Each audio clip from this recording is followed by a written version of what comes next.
Part 1, Retell the Story.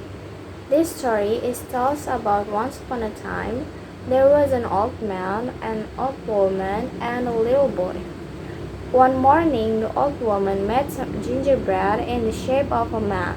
She added icing for his hair and clothes and little bulbs of dough for his nose and eyes.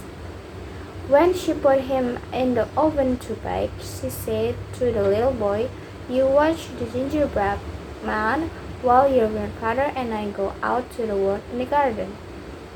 So the old man and the old woman went out and began to dig potatoes and left the little boy to tend the oven.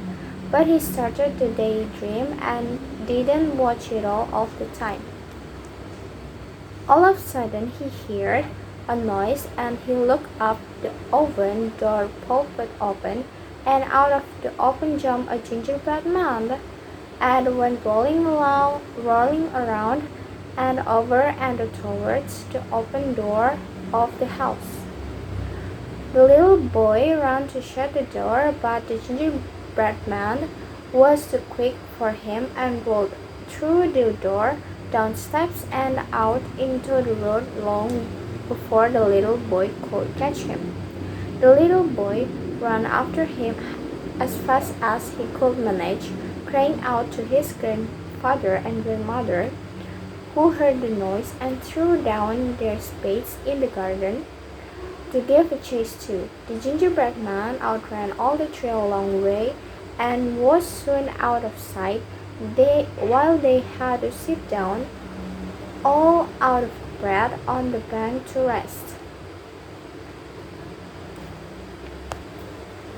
On the one, the gingerbread man, and by the by he came to men digging a well too, who looked up from their work and called out, "Where are you going, gingerbread man?" he said. I have run an old man, an old woman, and a little boy, and I can outrun you too." He said the same thing when passing several people and even animals. The people he passed were like the two well diggers and the two canal diggers, and for the animals he met were bears and wolves, until the gingerbread man, the fox, and said same thing about the fox pretend not to hear what he said. Not after long that the fox ate the gingerbread man with the sharp teeth and in the twinkling of an eye. Part 2. In this story tells about Colin the Grumpy King. It all began a week or so ago when the wicked queen who turned Bertie into a frog was taking walk by the pond in the palace gardens. She stops by to have a long chat with Colin. They get along later when, Colin asked how her royal weakness was going, and she started on every such a long grumble. She moaned about the little children who are always leaving their toys lying around the throne rooms, and the barker, the stupid palace dog who runs up and slobbers over her hand, even though she doesn't like animals, and above all, she complained about the king. The wicked queen criticized Colin for being too kind and merciful, arguing that there's not enough punishment. The king, however, agrees, stating that there's not enough punishment. The queen shares a personal experience where she was scolded for causing a mess in the dish, and the king defended her. The wicked queen then cast a magic spell declaring Colin as a king and the king as herself. Abracadabra, fishes stew, Colin shall be the king, and the king shall be you. The sky went dark and the chill wind blew over the pond. Big waves buffeted the frogs and the tadpoles and sent the duck and swans walking onto the banks, looking for shelter. Colin, sitting on the diamonds to the throne, wonders if he is human despite being dry and breathing air. His head feels heavy, suggesting a clever brain, as fish are known for big brains. But it wasn't Colin's brain that weighed so heavily on his head. It was a golden crown, for the wicked queen had turned Colin into a king. The real king was swimming around at the bottom of the pond. It took Colin a little while to realize that had happened. And just as he was still feeling a little confused, a servant in the red livery announced that the lovely Princess Beatrice was about to enter the chamber, leading a group of the smallest and the sweetest little girls who lived in the palace. King Colin Princess Beatrice initially believed was naughty and horrible. However, upon receiving her compliments, he realized she was actually quite nice, despite his initial skepticism towards her. The little girls who had come with Beatrice were all wearing pink dress, and they all did pretty little courtesies. Just then Colin realized that the wicked queen was sitting on the throne to his. Colin realized that she suggests turning them into tadpoles and feeding them slime in the pond. Colin, a wise and intelligent individual, refuses to teach children the magic wand, causing the queen to dismiss him.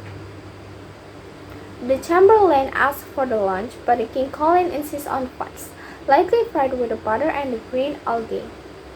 The chamberlain is puzzled by this, as he knows that fish fingers are foolish human beings. Later in the morning, the counselor, who was in charge of all the gold and the treasure in the kingdom, came to consult with the king. He said that they had collected more money than expected, and he was wondering what they should spend it on. Princess Beatrice planned to build a new children's hospital for sick children, injuring the wicked queen, who wants to spend the money on a new palace instead. King Colin agrees, stating that the palace is already splendid enough and plans to add some underwater wing for the sick fish. As both the Chancellor and the lovely Princess Beatrice say that King Colin was extremely wise, the decision to build the hospital was made. And so the day went out until King Colin went out in his golden carriage drawn by 6 white horses and was cheered by all people who saw him drive past. Colin waved back at the people and practiced smiling. He thought how pleasant it was to be so popular and to be loved by one and all for his generosity and wisdom. It was far better to be known throughout the ages as a King Colin the Wise than a King Colin the Grumpy. He drove to the Prime Minister's house and told him that he wanted to make a new law right away. Colin announces a new law banning fishing, which is the Prime Minister claims they are cheering the police football team, not Colin. He scolds the Prime Minister and drives home. The cook served flies for lunch, but King Colin found them overdone. He enjoyed watching the foreign minister eat the flies. The queen secretly transformed her flies into chocolate truffles and mentioned rumors for the people dissatisfaction. With football band, Colin proposed a short war to cheer up the people, but the foreign minister question is the potential opponents. King Colin agrees as long as they are smaller than them. As they finish lunch, an angry roar surrounds the palace, and the foreign minister reports that the people are angry. Colin addresses the angry crowd on the balcony wearing blue paint and waving flags. They began to chant "Nick, Nack, Paddy, Whack, give a fish a thrown, splish, splash, wacky thwack sends him splashing home." King Colin the Wise delivered a speech about the football despite being pelted with rotten eggs and tomatoes. He emphasized the noble game and its beauty.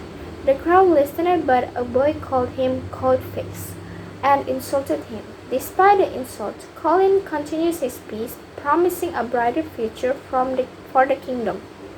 Colin, a human king, was ridiculed for his fishy appearance, despite being praised by Princess Beatrice for his beauty. He became angry and suggested that he should focus on earning taxes for the treasury instead of a full of a football of playing football. The wicked queen enjoyed the rumors shouted loudly in the chamber, demanding a new palace and a better life.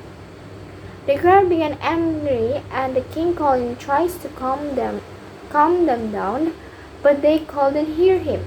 Fearing the revolt, King Colin called the queen. The queen praises the old king for his football skills and pointed a magic wand at the King Colin. Colin was wet and heard a squeaky voice ask him his favorite color. He replied, "I don't know much," and turned his scoff into a smile. The conversation was filled with the humor and understanding. Part 3. This story tells about the Science Tonight by Professor Hilary Twine, who works at Yale University and also participates in research on a various SETI-related program for NASA and a private organization. First, Professor, you have to tell us exactly what SETI is, as I feel there is a lot of confusion out there. To be given this chance to explain to your listener what my work is about and more importantly, what it is not about. Many of you will know that SETI stands for the Search for Extraterrestrial Intelligence, but it doesn't mean we were standing out in your backyards looking for flying saucers in the sky. Mike asked, "Professor, do you not believe in UFOs?" Then the professor said, "No, I think this is where confusion lies. SETI scientists do not necessarily believe that there are aliens running around on Earth, or for that matter, that they are flying about your neighborhood in a silver disk. Whether I or my colleagues believe in the classic notion of UFO is immaterial. What we do all is believe in is that there is intelligent life out there somewhere in our solar system or in another galaxy. And it is which we seek, not ET in our garden sheet. Oh, a belief in UFO is not a prerequisite to be able to do your job." Exactly. We all believe this intelligent civilization exists, but not all of us believe they have a place of food in our planet, or in Nepal. Indeed, what does this search for intelligence consist of? I understand the distance involved are quite staggering, and it's not just a case of picking up the phone. It is one of the hardest part of my job as a SETI researcher to get across to people what a difficult task it is trying to find this needle in the haystack. Another of my colleagues, a Professor John Trugan who works for NASA, explained it like this to some kids in the school last year. Imagine you have a single solitary snail set slap bang in the center of Alaska. He knows there are 2 or 3 other snails sitting on the coast of Alaska, hundreds and hundreds of miles away, and he can go any faster than.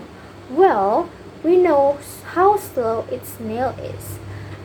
The snail can set off in the one direction, travel for years and years towards a point on the coast before trying another direction.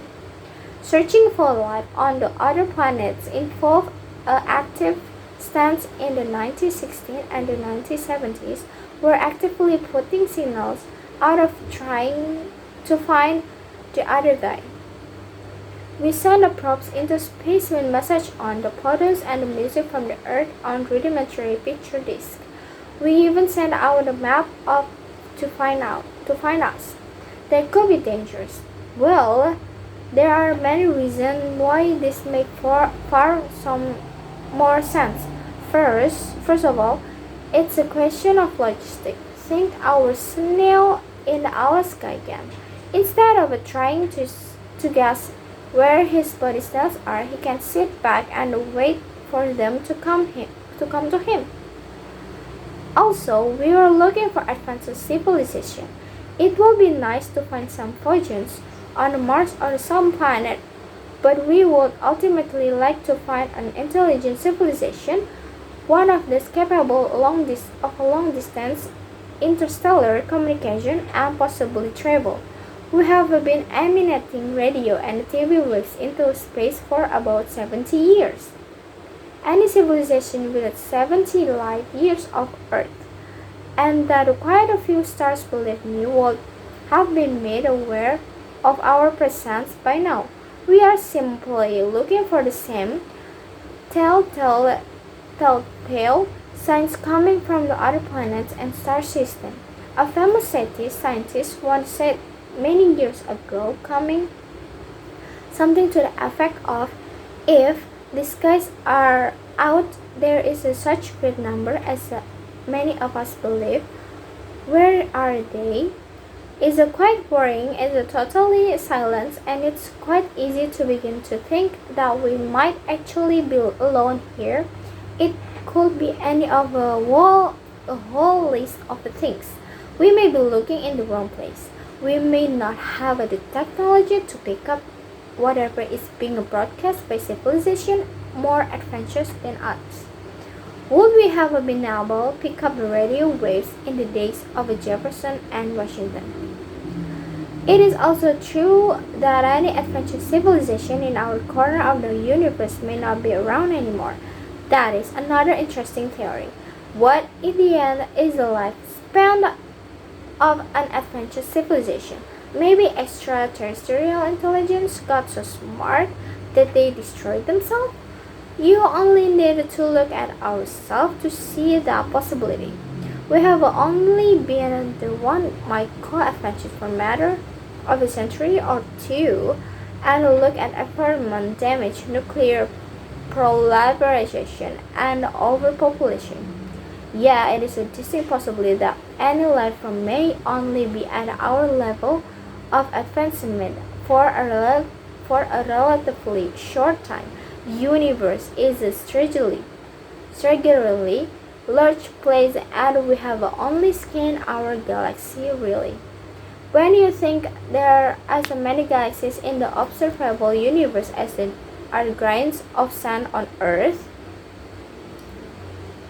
it makes you realize that lots less to get through. Yeah. The first question you will think is a great man, a good question. Well, I think we should suffice. I'm remembering that we were talking before. How did you get the best stage of being capable, technological speaking, destroying ourselves, something that's struggling with today, and how did you feed an edge expanding population, and how did you ultimately control that population without destroying an environment of your home planet? Just that.